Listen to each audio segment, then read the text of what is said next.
In all, my almost 20,000 hours of researching in cryptocurrency, there is 3 existential questions that always come up. The first is, what are the best altcoins to buy? The second is usually, when will Kyron finally get a haircut? And the third, possibly most important of all, is when is it a good time to sell? Is it ever applicable, like that will be addressed in today's video, to sell an altcoin at a loss, reinvest that money that you now have into a possibly better altcoin with better potential multiples, or is just safer with better multiples for this bull run? Today, that question is going to be answered. It was asked by a community member, and I'm going to go over this with a particular altcoin.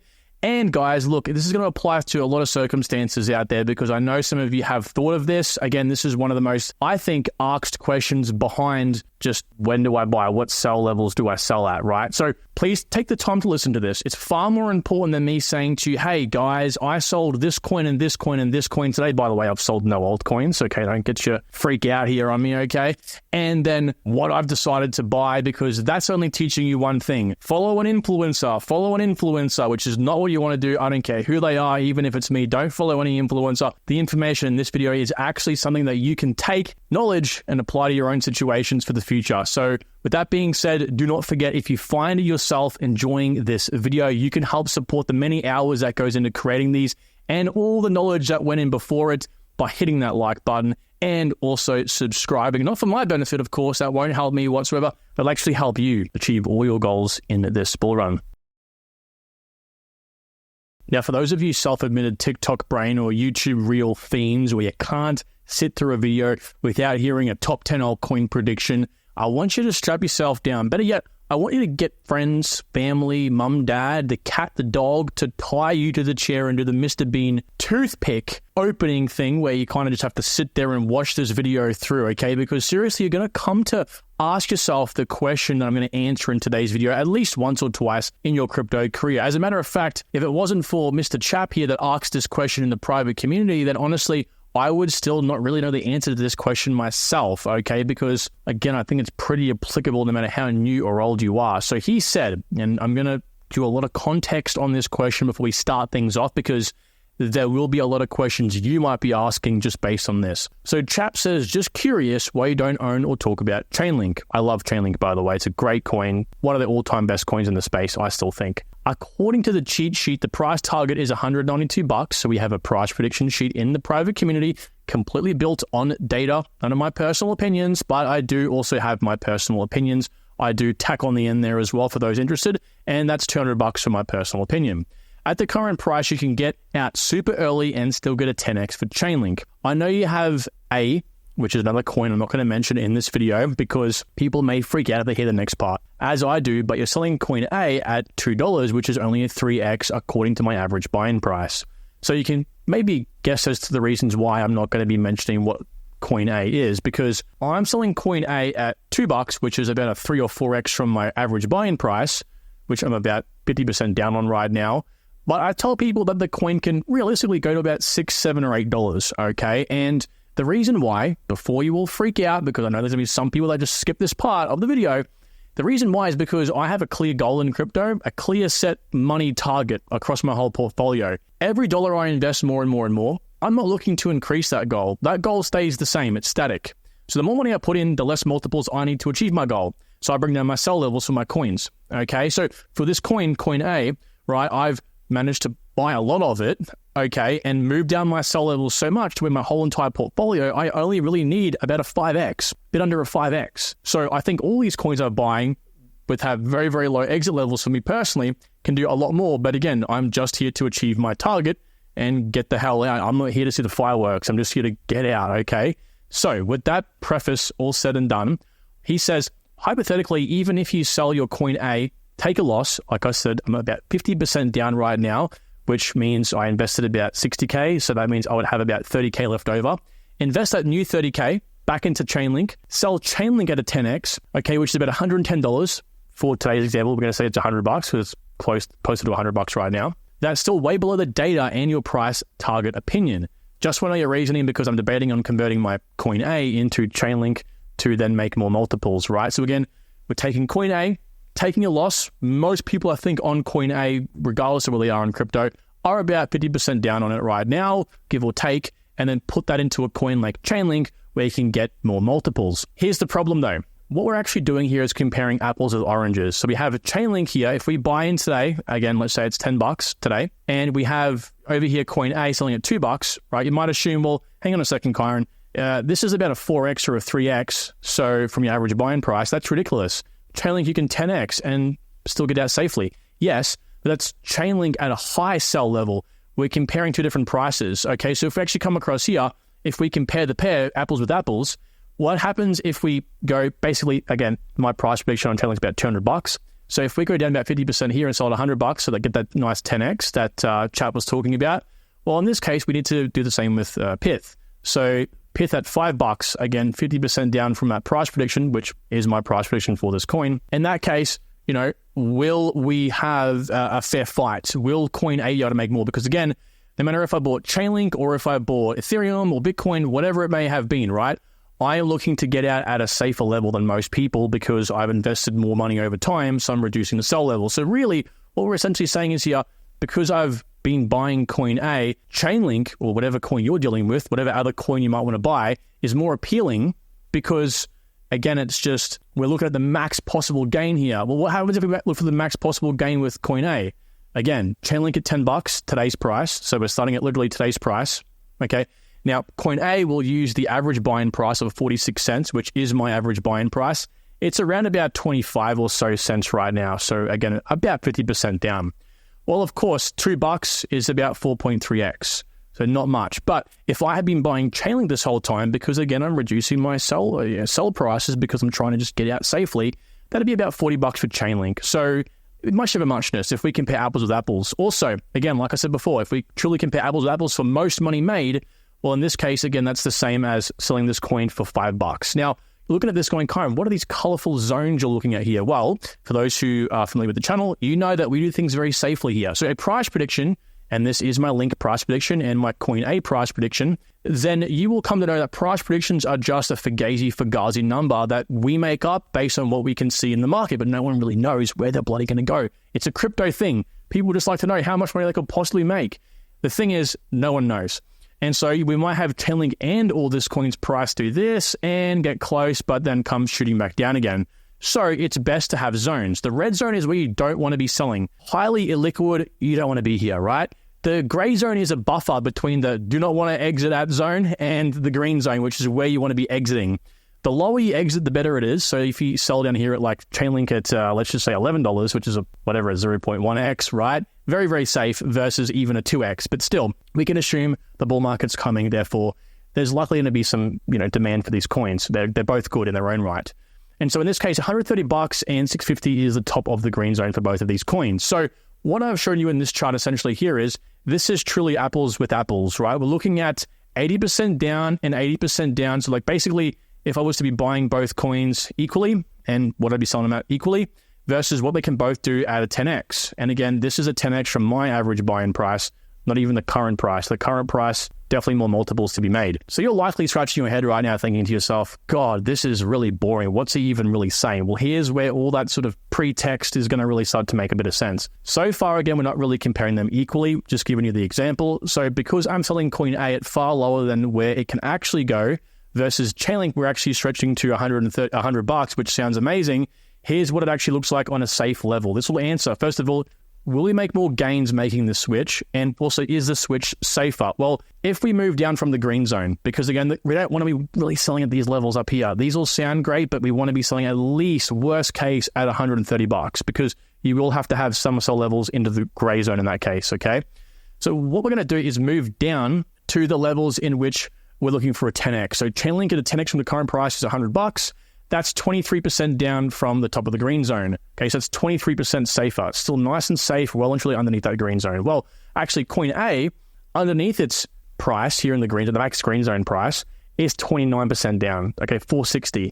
And that's at my buy price, okay? So what we're saying here is essentially that this is actually much safer than this based on, well, price predictions, okay? This is the big conundrum we're in. Price predictions are just predictions. So really, we're literally pulling down here from what Kyron and the data sheet thinks these coins can go to. You know, Chainlink might go to $300. This coin might go to $3 for all we know, or vice versa. We just don't know, okay? So the whole point here is, again, we're looking at two somewhat comparable coins in terms of demand, interest, and strength and quality. We're not comparing Chainlink with a bloody random meme coin, for goodness sake. So you want to make sure you're somewhat comparing similar coins, or at least if you are going to be comparing whatever this coin may be with a coin like Chainlink, it's that you think about it in terms of safety. You might remove risk by selling this coin and then begin to be much safer with Chainlink. So I get it, right? That first part talking about is it safer might be a bit hard for most people to do, because ultimately you'll have to go and find a reputable price prediction, somewhat reputable, work out the minus 25%, the red zone, the gray zone, and the green zone, find the top of the green zone price like we did over here, and then move down to that actual sell price in which you're looking to get out of that new coin, so $100 for Chainlink. And okay, so we're 23% down. Well, what happens if we just sell this coin at the intended target anyway for a nice fair 10x, and it's actually still cheaper? But again, a matter of fact, we're actually selling even less than that. So it's hard for you to do that. So this next part here, I think, is going to be a little bit more important to listen to. And that's actually, if we decide to sell this coin actually today and buy Chainlink, will we actually make the money that we intend to? Will we actually make more money? Forget about being safe, screw being safe. Ultimately, buying Chainlink over any coin is probably going to be safer unless that coin is like Ethereum or Bitcoin. So Chainlink's pretty safe, but will we make more money? Okay, so here's my answer to that question. Again, we have the same zones all pulled out here. You can see it just copied and pasted, nice and easy. So this coin I bought at 46 cents. I bought about 60 grand worth. Okay, so if let's say we sell this today, we sell 30 grand. Okay, and now we have 30 grand left over. If I put that 30 grand into Chainlink at the current price of $10, okay, and 10x that as, you know, thought of by Chap here, we'd make 300 grand, which is pretty juicy. That's 300 grand is not too shabby if you ask me. Again, that's 23% down. But here's the thing, guys. If I just didn't decide to sell, okay, and kept my 46 cents and just looked to 5x that, not 10x that, just 5x that, okay, I would still have 300 grand rather, okay? So that's actually 65% below the top of the green zone. So, oh my gosh. So I've literally, by just 5xing at the current, even at the, you know, higher price, I'm still down right now, I'm 65% lower than the top of the green zone. So if we're looking at being safer for starters, this is safe. That's much safer, okay? Because $60,000, back over here if I can control Z this fast enough, 60 grand multiplied by 5 is 300 grand, okay? Even though we're at a higher price. So you lose a fair chunk if you decide to actually sell this.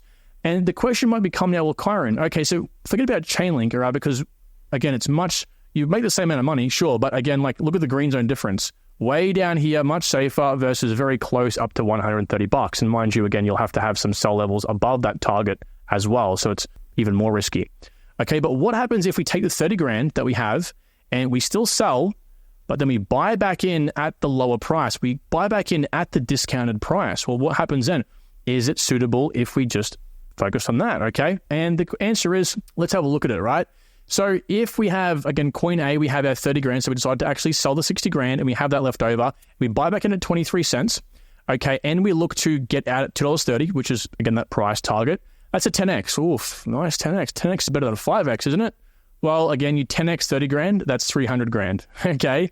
Well, what about a 20x? Because, again, our actual, before when we were actually comparing apples with apples, right, $4.60 sounded pretty good, okay? That's a 20x. That's 600 grand. But again, same sort of thing, guys. You just have more money over here. Okay, so even though your average buying price is much higher, if you actually 5x 60 grand at that same price of $2.30, it's still 300 grand. And over here, 10x. Okay, if you 10x that to 460 rather than 20xing, it's 600K. So the question is really, it all pretty much comes down to your realistic sell prices at the end of the day, right? How much are you looking to make out of the market? It all stems from the sell prices themselves. If you have unrealistic sell prices, you're pretty much going to screw yourself over, okay? So stick to your guns. The only benefit you would actually accrue from selling coin A and actually taking that big 50% hit is that you'd be able to then deduct in most jurisdictions that $30,000 from the top side, the tax cost harvesting basically from the top side of your portfolio. So if you then decide to actually make 600K in this situation over here,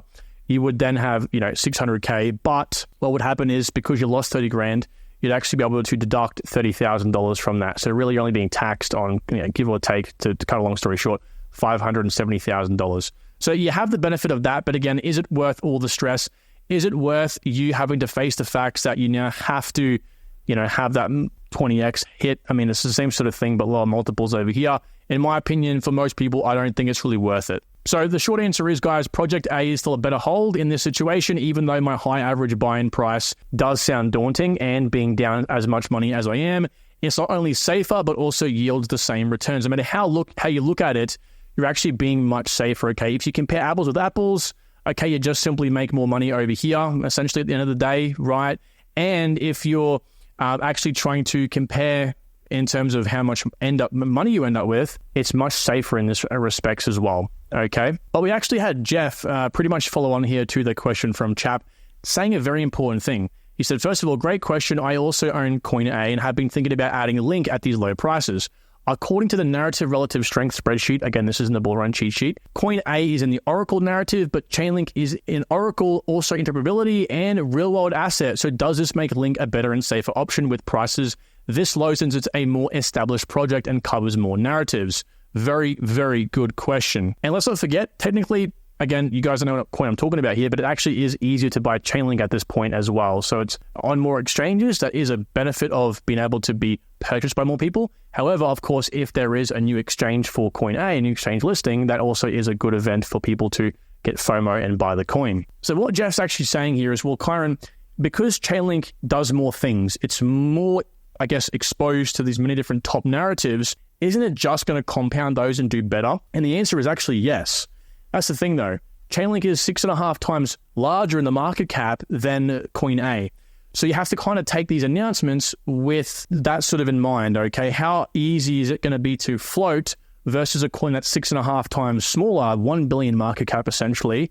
And is that coin then going to be able to fly and make those multiples much easier? So I guess the ultimate thing we're coming to here is the fact that with CoinA, it's a smaller coin, and in a smaller coin, usually, given that it's obviously somewhat interesting, it's going to have higher multiples possibly being made, which means that it'll blow past my personal sell levels, in which if you look to actually switch out of the coin into Chainlink, again, even though it actually is riskier based on my predictions, and it might not get you the same amount of rewards, it is much safer because it's in more narratives. It's more likely to do well. And we've seen it do well with all these amazing updates. Of course, CoinA, I'm telling you guys what coin it is still, has had some pretty amazing updates as well, which all pulls into one of my pumper mental research plans, popularity. Again, guys, this is only going to be really applicable for 2025 bull run. Come 2030, it'll be mainly utility based, which both of these coins should still do well in, but Chainlink will definitely beat it out, I believe, in the next bull run based on how much utility it already truly has.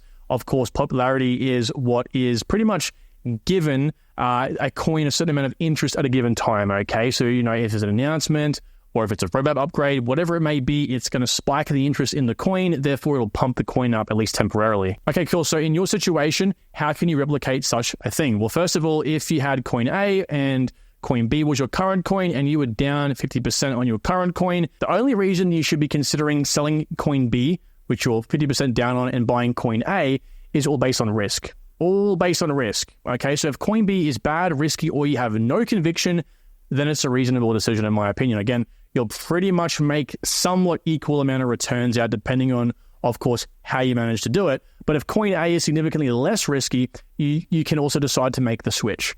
Okay, so it's all risk-based, basically, right? If you have got no faith in coin B, the current coin you own, and coin A is a much safer project, let's say this coin over here is like, God, I don't want to pick a name out of a hat and people get angry at me, right? But let's just say KDA, I think it's a great coin, but it's much lower market cap than something like AVAX. And you were happy to just simply from the current AVAX price get a 5x. Well, KDA can do much more than a 5x. You might only look for a 5x, but you'll make that switch because AVAX is far less risky than KDA, and it can still definitely do more than a 5x. You wouldn't want to switch KDA into Bitcoin and aim for a 5x because you'll probably be wildly in the red zone for Bitcoin, and that's not a reasonable switch in my opinion. So that's obviously reducing risk, but also adding a lot more risk in terms of the multiples you need. So again, in this case, this is pretty much the example, right, with the same situation and the same prices. So you're looking for a 20x overall, Okay, so the current price over here is $1. That's what you bought at. And for coin A, you bought at $10. In this example, you're currently 50% down on the coin you own, so you're at 50 cents. Again, over here, you can look to buy coin A with the money that you decide to slash, right? So say goodbye to 10 grand, all right? We now have 5 grand, and we put it in over here, and we pretty much sell it $100. Okay, great. We make 50 grand, awesome. But over here, if we actually just kept the $1, it's a 5x to $5, which is still the same risk. You can see here 23% pop, so it's 23% down from over here. So is this. In this case, you still make the same money. It's less multiples, but you still make the same money because you have more money to begin with, okay? So this can be confusing to people. They think if they sell a coin, that the money that they have, if they make more multiples, it'll mean more money, but it doesn't usually, okay? You gotta be very specific with it. All right, guys? So hopefully that has helped you in some way, shape, or form. I know it was a bit of a longer video, but nonetheless, question had to be answered. Long story short, or too late for that, I guess, is that ultimately you don't want to do it unless you obviously make that move based on risk and you're not buying a coin that's unlikely to get the multiples that you need it to. Alrighty. Thanks so much for watching, guys. Hopefully you have enjoyed, and if you have, drop the like button and also hit the subscribe button as well. I'll see you in the next one. Bye-bye.